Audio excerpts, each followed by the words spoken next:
Radhe Radhe everyone friends. आज की video में मैं आपके साथ वरथुनी एकादशी की कथा का वीडियो शेयर करूंगी। शास्त्रों के अनुसार वरथुनी एकादशी का व्रत करने से और कथा सुनने मात्र से ही मनुष्य के जाने अनजाने किए गए पापों का नाश होता है और उसे मोक्ष की प्राप्ति होती है।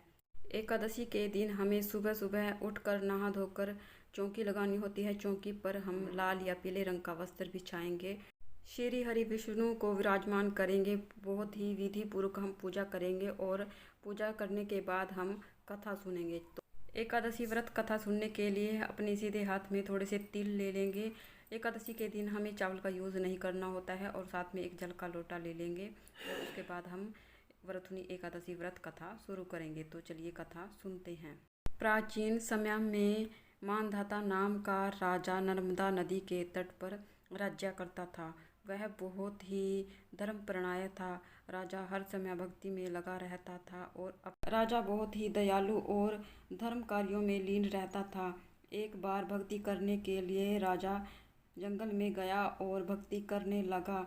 जंगल में ना जाने कहां से एक भालू आया और उसके पैर को चबाने लगा। राजा अपनी भक्ति में लीन था, लेकिन भालू चबाते चबाते उसके पैर को खींच कर लेकर जाने लगा। तब राजा ने भक्ति का मान रखते हुए उस भालू पर तनिक भी क्रोध नहीं किया और मन ही मन श्री हरि विष्णु से प्रार्थना की।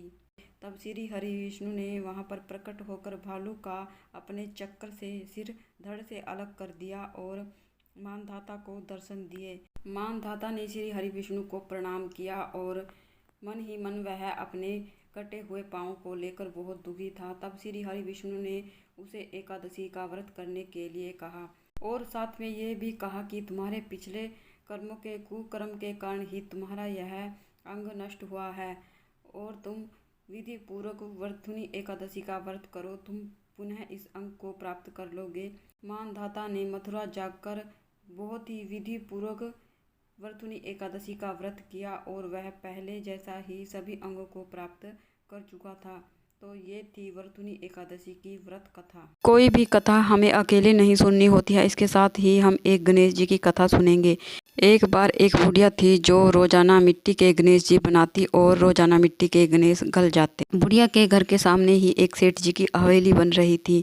बुढ़िया कारीगर के पास गई और बोली, कारीगर भैया मुझे पत्थर के गणेश जी बनाकर दे दो। तब कारीगर ने कहा कि जब तक हम तुम्हारे पत्थर के गणेश जी बनाएंगे तब तक तो हमारी दीवार खड़ी हो जाएगी।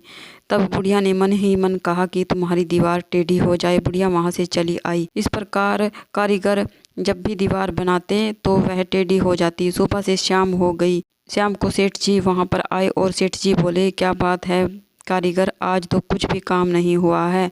तब कारीगर बोला, काम तो बहुत कर रहे हैं लेकिन जब भी दीवार बनाते हैं टेढ़ी हो जाती है। तब सेठ जी ने कहा कि मुझे सारी बात बताओ कि हमारे पास एक बुढ़िया आई थी जो हमें कह रही थी कि हमारे पत्थर के गणेश जी बनवा दो और वो ना जाने क्या कह कर गई।